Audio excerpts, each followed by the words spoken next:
Oi, pessoal, tudo bom? Nessa segunda aulinha a gente vai ver um pouco sobre a estrutura, né? É muito importante a gente saber a estrutura porque, assim, o conteúdo vai ser o que você vai levar na hora lá do Enem, do que você leu, do que você aprendeu, do que você viu nas suas aulas de história, geografia, geralmente. E é isso que vai ser o seu conteúdo. A sua estrutura você vai ver comigo agora, e a gramática e a expressão que eu falei, que é as regrinhas, você vai ver na gramática, né? Então vamos lá para a estrutura, que é o que mais, sim, mais pertinente da redação. E é uma coisa muito assim simples, porque esse modelo aqui que eu trago para vocês, ele serve para facilitar. Existem 1000 outros jeitos que vocês podem fazer e que vocês vão ganhar nota 1000 também. Mas eu trago esse modelo porque ele é muito bom para quem não tem um modelo definido ainda. E ele é muito matemático, assim. Tipo, nesse lugar você vai colocar isso, naquele lugar você vai colocar aquilo, e você vai seguir isso. E seguindo isso, você vai poder tirar uma nota boa. Porque nisso a estrutura vai tá sempre bem preservada e você vai ter um texto muito bem organizado, certo? Então vamos lá nesse meu modelo. Se você já tem um modelo que dá certo, que você sabe que dá certo, tudo bem, mantenha nesse modelo. Mas esse modelo aqui ele é muito bom para manter a sua nota sempre boa, certo? Então vamos lá. Primeiro, a gente tem o título, né? Você não vai zerar a redação se você não tiver título, mas é sempre bom que tenha um título, né? Aí você coloca um título que você acha coerente. Pode ser a sua tese até, pode ser só o tema do Enem que ele te deu lá. E aí o título, beleza. Agora, o texto, essa estrutura de texto que a gente vai aprender, a gente vai dividir ele em primeiro parágrafo de introdução, segundo e terceiro parágrafo de argumentação e último parágrafo de fechamento. Nesse primeiro parágrafo, a gente vai ter a introdução, que a gente vai ver que ela pode ser feita de muitos tipos. Pode ser uma introdução histórica, pode ser uma introdução de uma notícia, pode ser um exemplo, e pode ser várias coisas, a gente vai ver ao longo das aulas. Mas depois que você fez essa introdução, que você introduziu o tema, você está falando sobre o tema, você vai falar o que você acha desse tema. Minha tese é essa, por causa disso e daquilo. Isso e daquilo, o x e o y, eles são os seus argumentos principais, que vão suportar a sua tese porque ela está certa. E aí você vai falar o motivo x no segundo parágrafo aqui e o motivo y no terceiro parágrafo.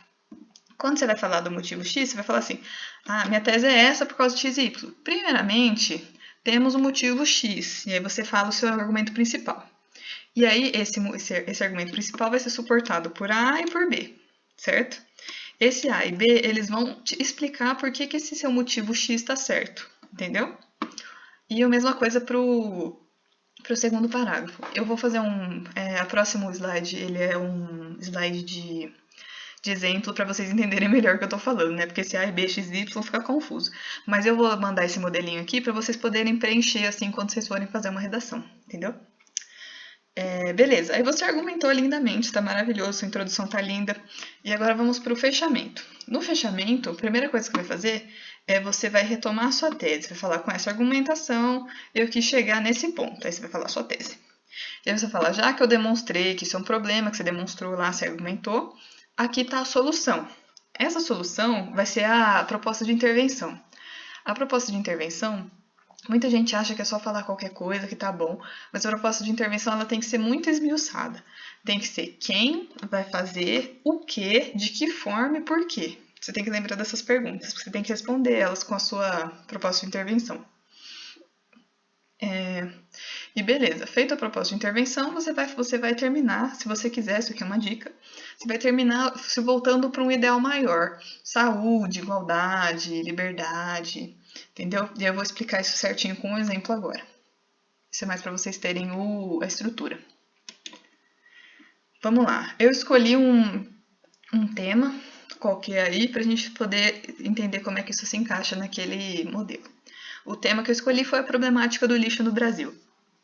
Aí, quando você tem isso, quando você aparece isso lá no Enem, você abre o caderno, você vê isso aí, você fala, meu Deus, o que eu vou começar a fazer? O que você vai começar a fazer é primeiro saber o que você sabe falar sobre a problemática do lixo no Brasil. Você pode não saber falar das leis, de como a problemática é feita, você pode não saber falar do histórico, de como foi feito, de como é feito em outros países, de como é feito, você pode não saber, mas você tem que escolher uma coisa que você vai saber falar melhor. Igual, aqui eu escolhi o descaso em relação ao destino do lixo no Brasil traz graves consequências, porque isso é uma coisa meio óbvia que a gente sabe, então a gente vai saber falar sobre isso, certo? Aqui eu queria destacar que para a gente não fugir do tema, a gente tem que sempre na nossa tese ter os principais elementos do tema, né? Você viu aqui que o descaso, que seria a problemática, que eu já estou falando que o problema é um descaso, do lixo, né? Que eu não fugi do tema, e no Brasil, que eu não fugi do tema também. Então, isso aqui é importante para a gente não fugir do tema, certo? Voltar no tema e ver se a nossa tese tem os elementos do tema. Então, a nossa tese, o descaso em relação ao destino do lixo do Brasil, traz graves consequências. Essa é a nossa tese. Aí, você vai fazer a introdução, você vai escrever sua tese, A e B, X e Y, né? Então, vamos lá. O argumento principal que eu escolhi. Primeiro, eu vou ter que usar os argumentos principais para defender a tese. Então, o argumento principal X, o lixo traz problemas ambientais. Argumento Y, o lixo traz problemas de saúde. É muito bom dividir isso, porque a gente tem que sempre manter a hierarquia de a tese é sustentada pelo argumento principal e o argumento principal é sustentado pelo argumento secundário. Então, você falou lá que o lixo traz problemas ambientais para você suportar que o lixo traz graves consequências. Aí, nesse parágrafo, que aqui já é o segundo parágrafo, né? Você vai falar só sobre o lixo trazendo problemas ambientais, você não vai falar de mais nada. Porque é sobre isso que você vai falar agora, você vai ter que suportar o seu argumento principal. Aí, como argumento secundário, eu escolhi o descarte de lixo em rios mata a vida aquática, causando desbalance ambiental. Aí você vai escrever lá, primeira frase do seu segundo parágrafo. Primeiramente, o lixo ele traz graves consequências porque ele traz muitos problemas ambientais. Aí, ponto. Você já explicou seu argumento principal. Aí você vai começar a falar seu argumento secundário. Isso ocorre porque, por exemplo, o descarte do lixo em rios mata a vida aquática e causa desbalanço ambiental. Aí você pode citar um exemplo, como por exemplo no Tietê, Piriri e Pororó, certo? Aí, ponto. Você acabou o seu argumento secundário lá. Lindo. Agora você vai começar o secundário B. Além disso, os lixões a céu aberto ou aterros mal feitos geram contaminação do solo e lençóis freáticos, certo? Então, nisso você terminou seu argumento. Você suportou todo o argumento principal X e ele está bem sólido, certo? Aí agora você vai para o Y. E aí você vai fazer a mesma coisa com A e com B e falar só sobre isso. É muito, muito importante que a gente respeite essa hierarquia de a tese e depois o argumento principal, que sustenta essa tese, e depois o argumento secundário sustenta o argumento principal. Você não vai trazer um argumento principal no meio do parágrafo, é a primeira linha, e depois os secundários são o resto do aquele parágrafo, certo? Beleza. Aí você argumentou tudo, tá tudo muito bonito. Aí vamos no último parágrafo agora. Aonde você quer chegar? A primeira coisa que você vai fazer, você vai retomar a sua tese. Então aí você vai falar. Tendo isso em vista, a gente consegue perceber que o lixo traz diversos problemas para o país. Você retomou a tese. E por isso deve ser resolvido. Aí, que jeito que vai ser resolvido? Proposta de intervenção. Aqui eu dei um exemplo de proposta de intervenção macro, que você pode fazer a macro e a micro.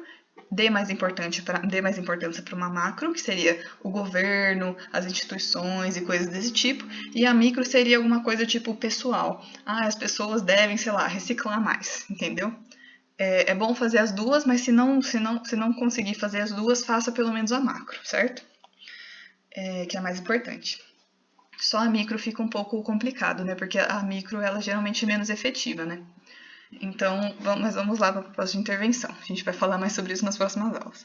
Tô querendo pôr o cavalo na frente da carroça. Carroça na frente do cavalo. Então, vamos lá. Proposta de intervenção. A minha foi: o governo federal, que é quem, deve melhorar a fiscalização. O quê? É isso que é a minha proposta de intervenção. Através do aumento de verba. Que isso é de que forma? Porque você não pode só falar assim, tem que melhorar a fiscalização do aterro sanitário. Não, porque alguém tem que fazer isso de alguma forma. E por que a pessoa tem que fazer isso também tem que ser explicitado. Então, o governo federal, quem deve melhorar a fiscalização, o que? Através do aumento de verba, de que forma? De modo a reforçar a legislação vigente de descarte. Porque com essa última frase, ela não é essencial, mas ela está mostrando que você sabe que já existe legislação, que você não está inventando que tem que criar mais legislação, que você está fazendo uma coisa que ela é uma proposta que ela é mais plausível. Está mostrando conhecimento, certo? E isso deve ser feito, pois o governo federal, deve zelar pela saúde e pelo meio ambiente do país. Por quê? Então, aí, nisso você explicou quem deve fazer o quê, de que forma e por que eles vão fazer, entendeu? Então, essa é uma proposta de intervenção mais completa. Então, agora, por último, que é a minha dica, né? Para você não terminar só na proposta de intervenção, é legal você remeter a uma coisa maior, a um ideal maior. Como, por exemplo, aqui eu coloquei como última frase seria: assim poderemos melhorar a saúde pública e a situação ambiental no que tange a temática do lixo. Porque aí você está remetendo que o seu texto ele tem uma função maior de melhorar a saúde pública e a situação ambiental. Então esses são dois grandes ideais que estão permeando o seu texto. Então é interessante você voltar nesses grandes ideais, que fica um final de texto mais bonito, mais abrangente. Mas isso é uma dica, se vocês não quiserem podem terminar só na proposta de intervenção.